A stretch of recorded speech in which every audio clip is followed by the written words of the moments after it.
everyone. Hello, Rudy. It's always great to be with you, as usual. How have you been? Very good.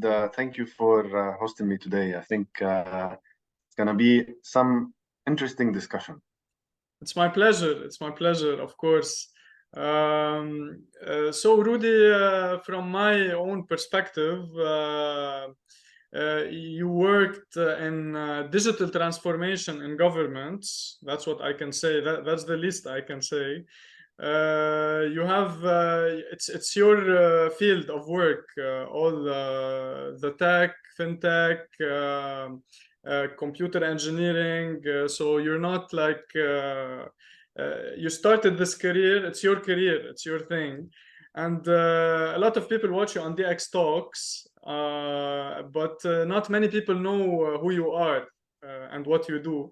So I don't want to say wrong information. So is it okay to tell us in like a few sentences Sure. who you are, what do you do? Sure, thank you. I'm figuring this out lately that people know me and see me, but they don't really know what I do. And it's not a problem in terms of a problem, but it is somehow because, it's not just I'm hosting the X Talks and I'm being in the events for networking, but I really have 22 years experience in the financial technologies and digital transformation. So I've been there for a while. So when I talk about a subject, regardless if it's blockchain, which is new or not, I go from the fundamentals and from the technical part, and then I can go all the way level to the legal part. So it's a very wide audience that I can talk to. I've been involved with the United Nations, especially lately. I've been involved in many mega projects in the Middle East and Canada because I'm Canadian also. So I've been all over the place. I call myself sometimes the United Nations due to where I belong or where I am at one point of time. So I'm capitalizing on all of the knowledge that I have to run. This is how it started, because the DxTalks started as a refusal to stay home in time of COVID. So it started actually the first week of COVID. So we capitalized on all of this information that I have, because I have expertise in these, and then I can talk about payments, I can talk about transformation, I can talk about governance, I can talk about cybersecurity.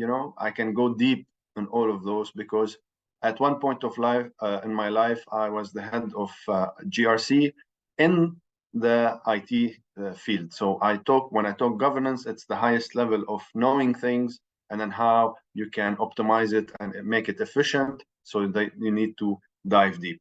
And with my knowledge of working in banking, governments, NGOs such as United Nations and others, that give you different also exposures all over. So it's really interesting because I'm hired now as a consultant, as a keynote speaker, as a trainer, and different aspects of things, not just on the media side.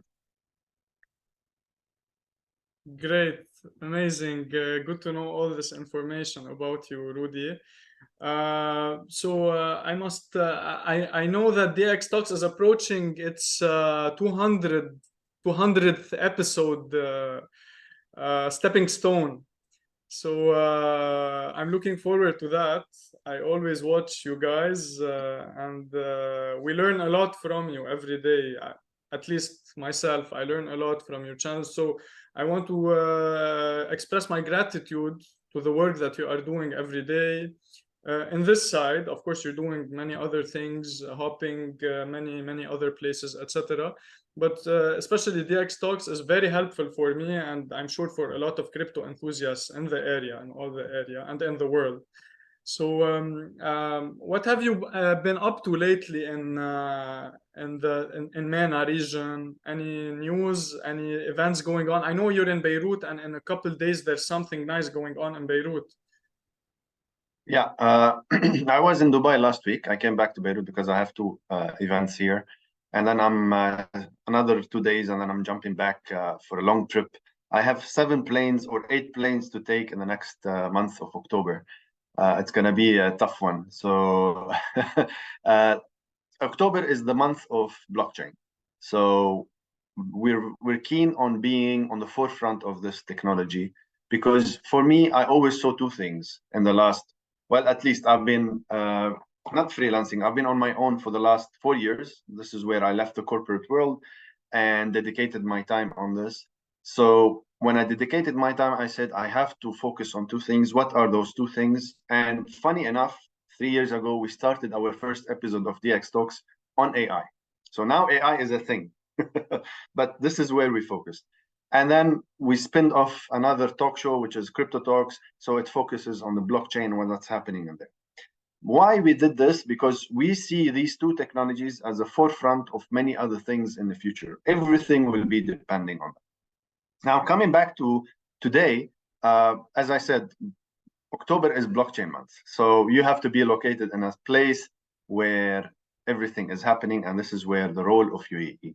And I'll be in the UAE the whole October and November, trying to see. I have 17 events only in October.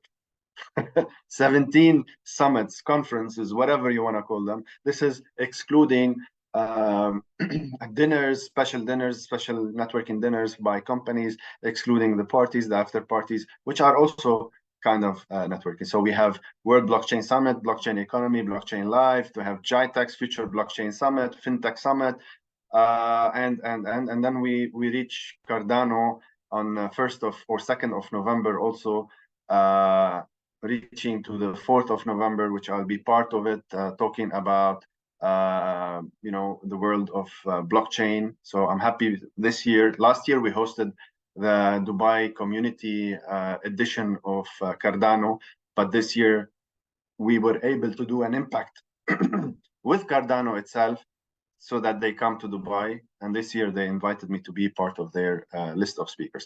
So it's full-time events, as I mentioned, only October 17 events. I'm trying to knit my my calendar, because I'm very specific on everything we do, because the amount of things that you have is, if you miss something, for me, it's bad. That's why I don't want to miss. And most of them, I'm talking as a keynote speaker or on a panel. So it's very crucial for me to respect time, attend.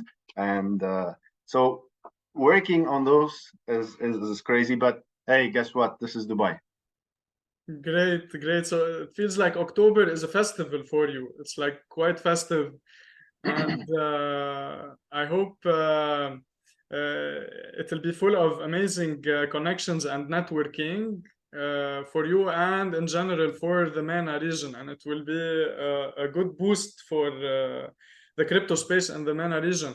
So talking about that, where do you see MENA going in crypto adoption? And on a scale from like whatever scale you would like, what do you think are the countries, which countries are the most crypto friendly in the MENA region? Like the map that's behind me, what do you think, which countries are the most friendly towards crypto adoption, and which countries are the most repulsive of this idea? When we talk about crypto, it's a very dedicated or delicate topic, right? So when you talk about blockchain, things change. But for me, it's all in all. I don't want to differentiate at this point of time, even though I do differentiate when I talk with officials. In terms of adoption, there's a new study that came, I think, early last week, and I was sitting with the guys, chain analysis. I was sitting with head of Middle East and then discussing numbers. So my numbers were totally wrong. And then he corrected me and told me there's a report that we published. So I got them. And in the Middle East as a whole, Turkey is number one by far in terms of adoption. By far. So second one is UAE, followed by Saudi Arabia, Iran, Israel, Morocco, Egypt, Algeria, Kuwait, Tunis, Armenia, Jordan, Iraq, Palestine, Qatar, Bahrain, then Lebanon. I thought that Lebanon was one of the top three, but I was somehow wrong, because maybe in terms of transaction it is, but in terms of the volume of the transaction, maybe it is not. Because we see a lot of adoption in the region. So I would say Turkey is really by far and I've been to Turkey and I saw it on the ground, where technically wherever you turn around, you can see someone is accepting Bitcoin or crypto or exchanging Bitcoin and crypto. So it's very, very interesting. Now, going back to the second part of the question, which is about the ease of use, or what do you call it, friendly part. Now, today, the friendliest part is UAE, leading by far. And when we talk about UAE, why is it friendly? Not because people are trading. Saudi Arabia, people are trading, but there's zero legislation related to crypto. Where in UAE, they have technically today, to a certain point, they are, of course, this is an emerging market. This is ongoing. They are testing. We are testing. They are working together. But as far as regulation, especially in the region and maybe in the whole world, UAE is by far the leading entity in terms of supporting the adoption of blockchain and crypto. With VARA, for example, Virtual Asset Regulation Authority, playing a role in trying to give licenses. Now we have Ras Al Khaimah authority also gone into the crypto. They have their opening. If you are watching this, and then you can have you can be there on the opening on 18th October, if I'm not mistaken, or 19th of October. So that's another thing that's happening. UAE is also giving licenses with ADGM. So there is a lot of legislation. Noting on the blockchain part, I'll give you a number that will shock you on the blockchain part. 80% of Dubai government works on the blockchain. They've done the Dubai digital strategy in 2021. So that was 2021. 2022, 2023, I'm sure this number even went up. So you can see, as far as crypto friendly or blockchain friendly, this is where the UAE, because they want to be on the forefront. So they legalize whatever illegally. Otherwise, if you operate in their non-legal way, you will be fine. The second country that you find in the Middle East is none, as far as regulation. So if you look, Bahrain is the closest, second closest, just to be fair, is the second closest, but then you find nobody. So there's a big gap between Dubai, Bahrain, and the rest of the region. As we mentioned, there's a lot of transaction or operations in crypto and blockchain, but that's not legal in terms of, many are starting to think how to legalize it or to do something. But as far as UAE is the number one, followed by Bahrain, but there's a quite of a gap also between Dubai or UAE and Bahrain, and then followed at least the rest of the Middle East and North Africa. Which one do you think is the worst? I heard some bad stuff about, not bad, but like I heard some not very friendly stuff about Egypt. Egypt is a love and hate relationship. Lebanon is a love and hate relationship. Who else? There's a lot of countries that they are in a love and hate. Sometimes, because we have to remember why we're talking about Egypt being on the heavy user of crypto. Lebanon, Syria, Turkey. Why? Because there's an economical problem that is happening, and then people need solutions. And those solutions today, they are only coming from crypto.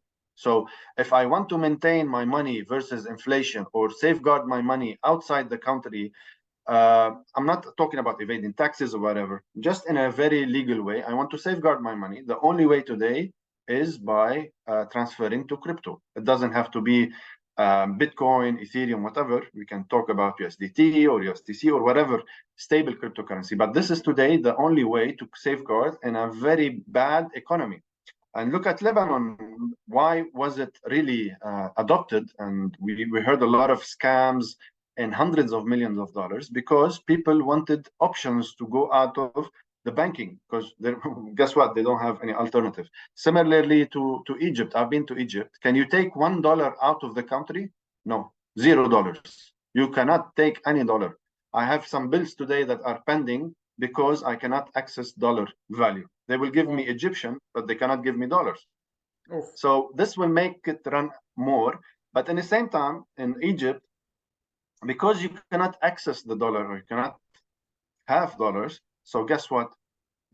we will be hunted, because if you are saying I will give you USDT, which is digital dollars today, or crypto dollars, regardless if it's backed by government or not, that means you're exchanging your local currency into a dollar value, which is not good for them. So that will be chased. That's why they follow you and then try to chase you and so many other things. But it will come. It will come. I don't see it far now.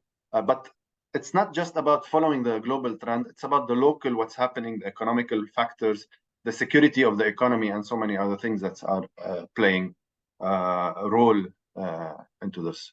Yeah, let's hope for the best, for sure. Fingers crossed for all of the area to adopt in the safest, best transition ever. So now, this leads us to our final question. The most important question is, where is Cardano in all of this, in the MENA region? What's your view on where is Cardano? There's Cardano Summit for sure going on soon. Will you be participating in it as a keynote speaker? What's your activities, and what do you think about Cardano in general? What's your insight?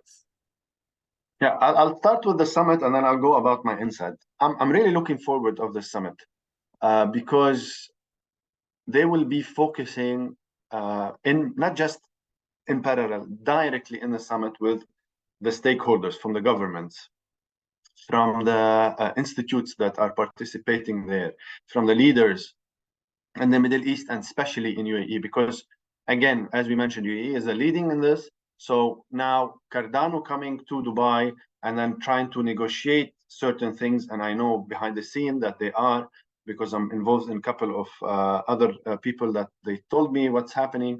So hopefully we will be seeing a Cardano center soon. I hope so. In UAE, trying to push the agenda of Cardano. Now, regarding the summit, yes, I'll be speaking there. I'll be more than happy again to be part of this and to be selected part of the Middle East suite of speakers, because we're not many, but most of the people that were involved, they got accepted into the speaking arrangements. We will be 3 full days of activities, day and night. So we will not have a minute of rest with Cardano. They're taking care of us during the day and taking care of us during the night, because I don't see also just about talking. It's about networking. It's about connecting. It's about eating together. It's about spending time together to build this community. And I think this will be the major part of building the. We did build last year's community. We had an amazing turnout show, but this year it will be a stamp that this community is there to survive and capitalize on. Now, it's a very exciting, by the way, if you didn't register, please do register as soon as possible. And it's a very exciting summit, international speakers, regional speakers, a lot of great topics. In terms of Cardano in the Middle East or in general, there's a lot of involvement. As I mentioned, there's a lot of involvement with the government of UAE trying to push the agenda of Cardano. And we know the agenda of Cardano is always, it has a social impact in its essence. And we know there's UNHCR that is dealing with Cardano also. Finally, we can see crypto being deployed to refugees. And then we know how many refugees are in the Middle East. That is really pushing the agendas, trying to change that crypto could be for good, not just for bad or illicit activities. There's a lot of projects that are trying to help. There's a lot of projects in UAE, and there's a metaverse projects also in UAE, from the UAE, built in the UAE. I've seen them last year. It's amazing, effort of the team. So I think Cardano is being taken on little bit by little bit with all of the updates that happened within the last year on its protocols and on its network. We're seeing more and more adoption. We get to know, of course, that Cardano is hard or harder to to implement. But the team behind Cardano are pushing the agenda. They are helpful a lot. And then we've seen, and Rami, with MENA Catalyst, that we see them every year. They are growing. The projects are growing. The community is growing. the people participating are growing. So I think Cardano is one of the players of the future in the Middle East, trying to bridge so many other things. They are working on the identity, they're working on the adoption, they're working on solving problems. And that's the essence, I think, here, because many other projects are there to be there, but Cardano is there to solve a problem. So hopefully this will be kind of, we'll see more and more adoption and more projects in this space.